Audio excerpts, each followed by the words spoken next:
Hallo my sopnat mense. Happy Monday julle. Julle gaan gou vir julle hol doen. Dit is wat R850 vir jou kry by Shoprite in vandag se economy, you know. So, julle weet mos ek is baie siek julle. I'm busy dying, I think. Maar ek moes gewoon met pille gaan haal by die apteek. Ek het toe uiteindelik die ding gepak sien. En toe ek net 'n paar goedjies vir die huis gaan kry. O julle, dis die eerste keer wat ek nog vandag gaan eet en is nou al 4 uur. Lekker orange juice volgens siekte.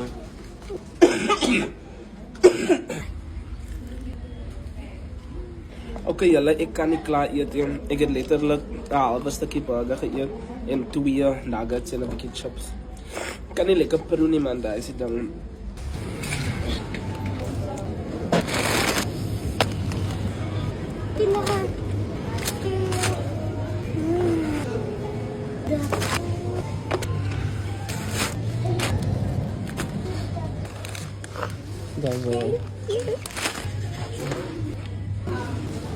Julle vra altyd die monthly haul wat ek doen of daai die hele maand se kos is en dit is inderdaad nie die hele maand se kos nie. So dit is R1000 amper se kos wat net 'n top-up is vir volgende week. Volgende week is mos nou weer die einde van die maand op by my man. En met 'n kasie julle, die medisyne was R140. So ons het antibiotika, ons het grieppille, ons het keelpille, ons het hoestroop en ons het broefens. So ek het klaar my antibiotika en die broefens geëet toe ek nou gedrink toe ek geëet het want dit moet ek drink na ek eet. Maar ek moet nog die hoestroop en die grieppille en my keelpille. Hulle hierso was die tomatiesous, ek dink dit was soos R35. Dit was 'n pakkie mince, dit was R28. Dis 'n pakkie beef potjie kos stewing beef, dit was R44. Hierso is 2 baked beans, ek dink dit was 2 baked beans vir R20. Vir my die bloekomolie druppels gekoop want ek wil myself steam. Van julle het gesê op my Instagram story ek moet dit kry. So I am listening to you now. En dan het ek barbecue spice en chicken.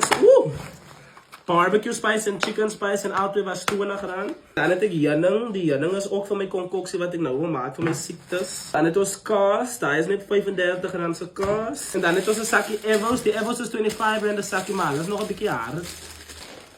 Eva wou nou al baie lank dit hê, want my ander suster is baie lief vir dit en sy net elke dag op my kop vir dit en dit was R20. En dan het ons die 2 chips, dit was R25 vir al 2. Ons daaglikse brood, R17. Ons het die worsies wat so R33 was, dink ek. En dan het ek die bacon gevat, dit was R25, want julle weet ek is die vark in die verhaal. En dan het ons weer eiers, want julle weet eiers hou nie in die huisie. Eiers was R50, dink ek. Okay. Dan het ons mixveg, ek dink die mixveg was ook R35. Ons het 'n sakkie melk, die sakkie melk was omtrent R17 dink ek. Dit was dit, my konkoksie, so dit is gemmer en knoffel en rooi eie. Julle gaan nou sien waarvoor ek dit gaan gebruik, maar dit was altesaam 15 en 18, R35 sê maar. En het ons 'n sak hoender gekry, 'n 5 kg chicken en dit was R210 op special. Ja, julle, so vir alles dit was dit nou R850. En dankie dat julle my hol met my kom doen het. Ek gaan nou vir my dokter, want ek het pille by die dokter gekry, ek het my eie home remedies gekry, want ek wil net ontslaa raak van die siektes. Maar julle moet 'n sopnat maandag verder hê. Kan nie baie praat met my asem. Love you.